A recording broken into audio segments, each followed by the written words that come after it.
Iti sa Bali at Damag na angay ti commemoration program iti City Hall grounds kas paset ti pananglagip iti 1990 earthquake.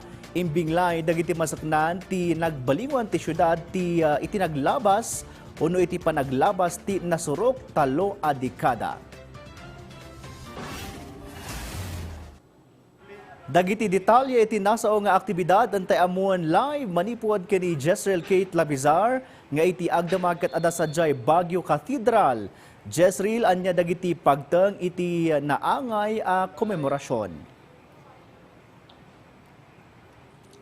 Yes, Jorton, malaglagip ita nga aldaw ti anibersaryo ti nakamamus at trahedya iti 1990 earthquake dito syudad ti Baguio. Nagtitipon met dagiti opisyal ti syudad, residente ken dagiti biktima daytoy agengened tapno padayawan dagiti biag a napukaw ken ti kinabanwar dagiti nagresponde iti kalamidad.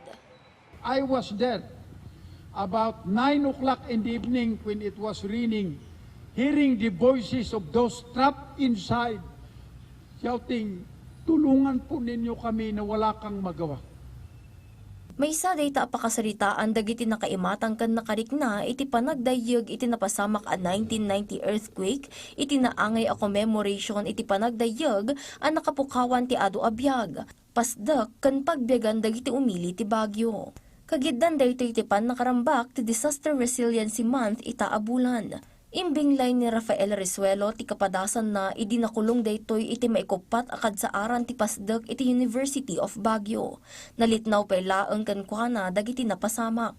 No kasano a naipit ti ima na ken ti desisyon na a maputod daytoy. Luckily I survived. So mabuti nang naputol yung kamay kaysa buhay kong mawala. I'm very grateful.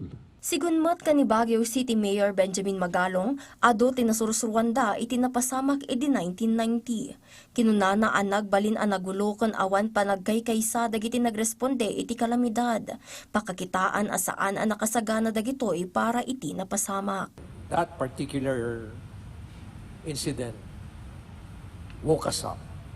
It's about time na talagang kailangan ng isang comprehensive plan on disaster preparedness and response, and at the same time, crisis management.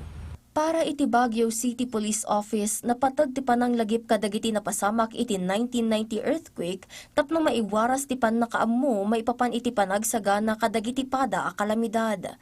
Inkari na met ti kinasagana ti kapulisan iti syudad, no adda ti mapasamak agen-gened. Ang isang paghahanda po natin dito is yun nga, bringing about awareness.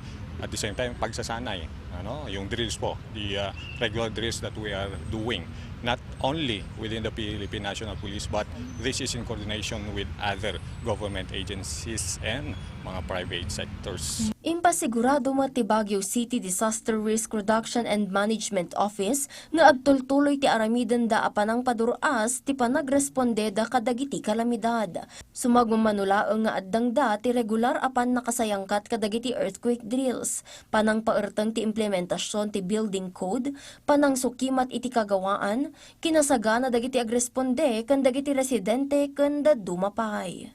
Ang duck cover hole na ginagawa natin as simulation is still the most effective na para mabawasan or maiwasan ang mga casualties natin. No?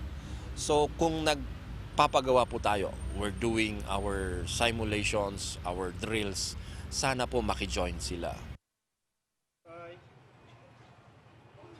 Jorton ala malaksid iti commemoration iti agsapa nagpirma dagiti nakipasat iti aktibidad iti resiliency time capsule ana ikali iti City Hall Park kas simbolo ti nakikaykaysada iti panggep ti LGU a resilient Baguio.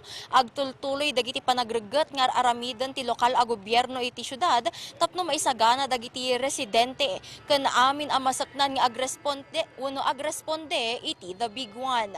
Kinunada a papigsaen da pagdarapay dagiti aktibidad ng runa kadagiti pagadalan tapno malapdan dagiti parikot iti mental health dagiti agad-adal. Agtultuloy met ti monitoring dagiti masaknan tapno maipasigurado ti kinasagana ti syudad iti ganganad.